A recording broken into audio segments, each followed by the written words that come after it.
ito ay rated SPG. Striktong patnubay at gabay ng magulang ang kailangan. Maaaring may masiselang tema, lengguwahe, karahasan, sexual, horror o droga na hindi angkop sa mga bata.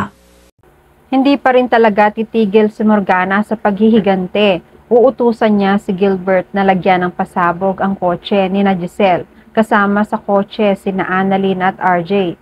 Loyal pa rin kaya si Gilbert kay Morgana? Gayong siya naman ang dahilan kung bakit pumanaw si Madam Chantal. Abangan natin sa abot kamay na pangarap. Ibinurol na nga si Madam Chantal. Narito si Gilbert sa harapan ng ataol ni Madam Chantal. Bumubulong sa paghingi ng tawad. Hindi niya sinasadya ang pagbaril. Madam Chantal, patawarin niyo po ako. Hindi ko sinasadya na kayo ang mapuruhan. Pinagtanggol ko lang kayo pero sumablay ako. Sana mapatawad mo ako, Madam Chantal. Nangangako ako na pagsisilbihan ko si Ma'am Morgana para sa inyo, alang-alang sa pinagsamahan natin. Napansin ni Morgana si Gilbert na naluluha. Habang nakatitig sa ataol ni Madam Chantal, naisip ni Morgana na loyal si Gilbert kay Madam Chantal. Gagamitin niya si Gilbert para makagante kina Giselle. Lumapit si Morgana kay Gilbert. Sabi ni Gilbert, nakikiramay ako, Ma'am Morgana. Patawarin niyo ako kung hindi ko nailigtas si Madam Chantal. Hindi ko sinasadya. Sumagot si Morgana. Gaano ka ba ka-loyal kay Mama? Sumagot si Gilbert. Kaya ko pong itaya ang buhay ko para kay Madam Chantal. Gagawin ko ang lahat para sa kanya. Kaya lang ito ang nangyari. Nabuo na sa isip ni Morgana ang plano niya. Binulungan niya si Gilbert. Alam kong mahalaga si Mama sa'yo. Kaya kung gusto mong ipaghigante ang pagkamatay niya, ipaghigante mo siya. Gantihan mo sina Giselle, RJ at Annalyn. Napatingin si Gilbert kay Morgana. Paano, Ma'am Morgana? May plano na po kayo? Napangiti si Morgana. Sa kantin naman nag-uusap-usap sina Josa, Lynette at Chang Susan.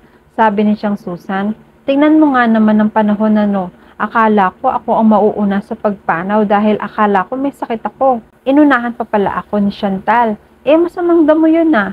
Bakit natigok? Sumagot si Josa.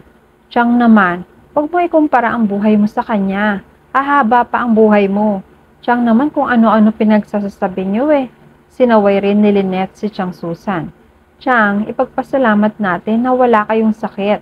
Yun nga lang, nakakalungkot dahil pumanaw si Madam Chantal. Dahil sa paghihigante, masama talaga yung maghihigante. Sumagot si Chang Susan. Kamusta na pala? Hindi ba nila alam na si Giselle ang mastermind ng pagdukot kay Morgana? Sinaway ulit ni Lynette si Chang Susan. Bumulong si Lynette. Chang, wag po kayo maingay. Sikreto lang po natin yon. Dahil kapag marinig ng partido ni Madam Chantal yan, sigurado makukulong si Ma'am Giselle. Ayoko naman madamay rin ang anak ko doon. Sa totoo lang, wala naman kasalanan si Annalyn. Madadamay pa siya. Nagsalita si Josa. Ay, oo nga pala, Chang. Manahimik na lang tayo. Kundi mapapahamak pa ang inaanak ko. Sumagot rin si Chang Susan. Ay, sorry. Siyempre ayoko rin madamay ang apo ko dyan. Maya-maya ay nag-ring ang cellphone ni Lynette, si RJ. Magkasama sila ni Annalyn. Pinatawag kasi sina Annalyn at RJ sa opisina ng abogado nila. Nakatanggap ng magandang balita si RJ. Unang nangamusta si Lynette. Hello RJ, kasama mo pa rin ba si Annalyn? Kamusta kayo dyan? Kumain na ba kayo? Sumagot si RJ. Pauwi pa lang kami ni Annalyn. Sa labas na lang kami kakain. Nagsalita ulit si Lynette. Kamusta na nga pala yung kaso na isinampas sa inyo ni Morgana? Anong kaso raw ang ibibigay sa inyo? Sumagot si RJ. Wala na Lynette, na-dismiss na due to lack of evidence. Narinig ni Annalyn ang pinag-uusapan ng magulang niya. Sabi ni Lynette, mabuti naman, mapapanatag na kami dito sa pag-aalala. Matutuwa sigurado si Ma'am Giselle. Sabi ni RJ, oo Lynette, sa wakas mababawasan na ang stress ni ate. Hanggang sa natapos na nga ang usapan nila.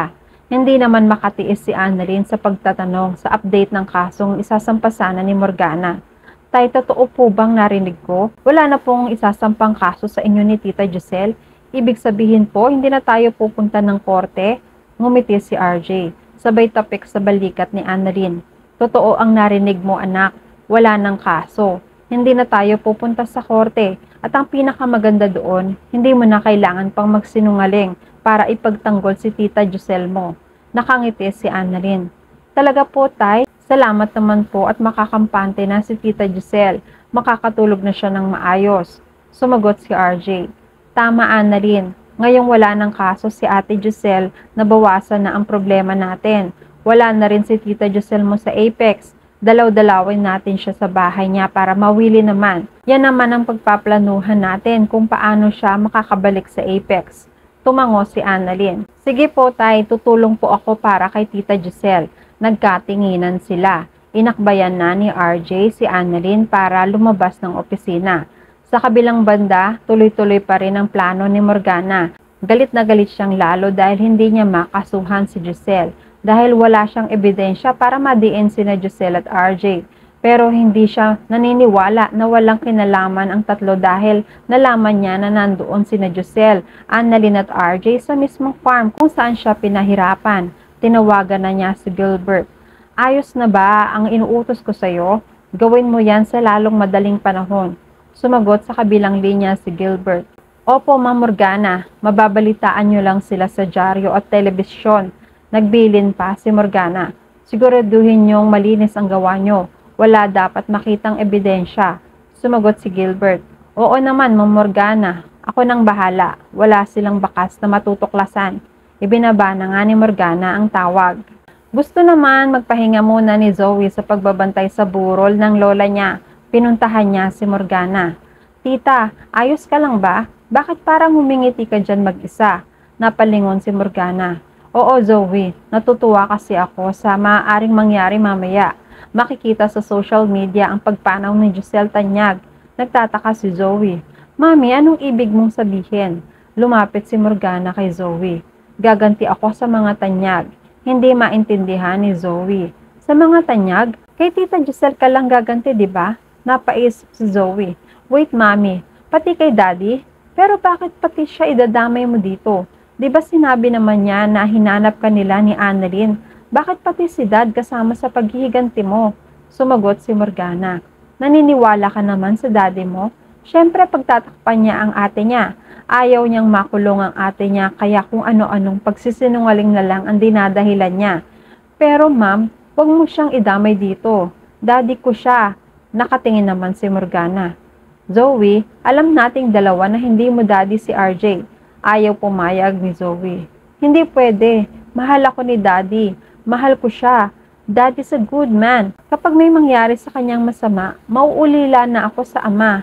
Ayoko mawalan ng ama, ma'am. Huwag mo siyang idamay dito, please. Sumagot si Morgana. It's too late. May pasabog na sa kotse ni Giselle. At kasama doon ang daddy mo. Masaya ako dahil may bonus pa, si Annalyn. Walang kahirap-hirap.